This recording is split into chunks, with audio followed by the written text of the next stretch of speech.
Ang pagsalubong po sa bagong taon naging mapayapa at makabuluhan ayon po yan sa Philippine National Police o PNP. TJ Mendoza para po sa report. Peaceful and meaningful New Year. Yan ang assessment ng Philippine National Police o ng PNP ngayong pagsalubong sa bagong taon. Yan ay kahit pa may naitalang firecracker injuries at mga indiscriminate firing sa pagsalubong. Per record, New Year's Eve, nakita natin yung decrease of the occurrence of nandyan yung biktima ng firecracker injuries, deaths, as well as stray bullets and indiscriminate firing. So far, we have arrested not less than 10 already for indiscriminate firing.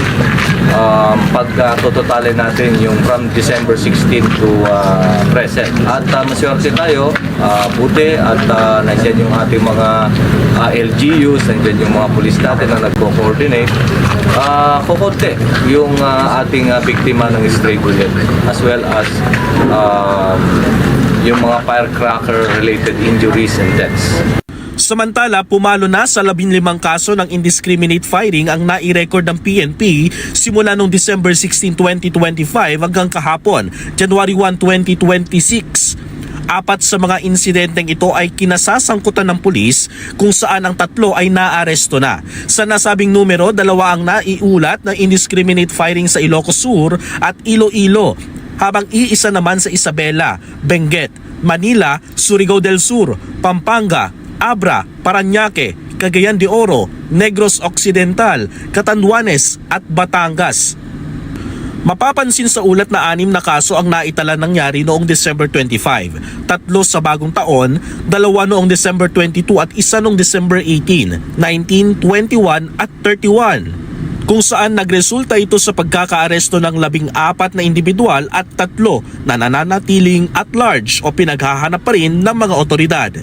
Samantala, ang 4 na pulis na sangkot sa indiscriminate firing at ang mga ito ay isang police master sergeant sa Surigao del Sur, isang police senior master sergeant sa Iloilo at 2 patrolman mula sa Parañaque City at Cagayan de Oro. 8 naman ang mga sibilyan na dumaan na sa inquest proceedings. Buong ng New Year, meron tayong reported dito sa Bulacan area. Hindi ko lang maalala kung sa stray bullet, I think, because while they were drinking under the mango tree, ay bigla na lang bumulagta. But still, it is being validated or investigated. That is according to yung kasama niya. Ayon pa kay Acting PNP Chief Jose Melencio Nartates Jr., nakatulong sa pagpapanatili sa kapayapaan sa pagsalubong ang agarang pagresponde ng mga pulis at ang police visibility. Sang-ayon naman riyan ang ilang mga Pilipino na nakausap ng Net25 News Team. Okay naman siya, masayang pagsalubong ng bagong taon ngayon. Kontra dati kasi medyo maganda ngayon pagka-prepare ng tao. Iwas parang wala masyadong nabalita na gano'n, mga negative. Safe naman po, wala naman po naputukan. Okay naman po yung pamilya. Doon sa area ninyo sir, Wala naman po. Ano lang, kasayahan lang po. Okay naman. TJ Mendoza para sa mata ng Agila, matatag, matapang, matapat.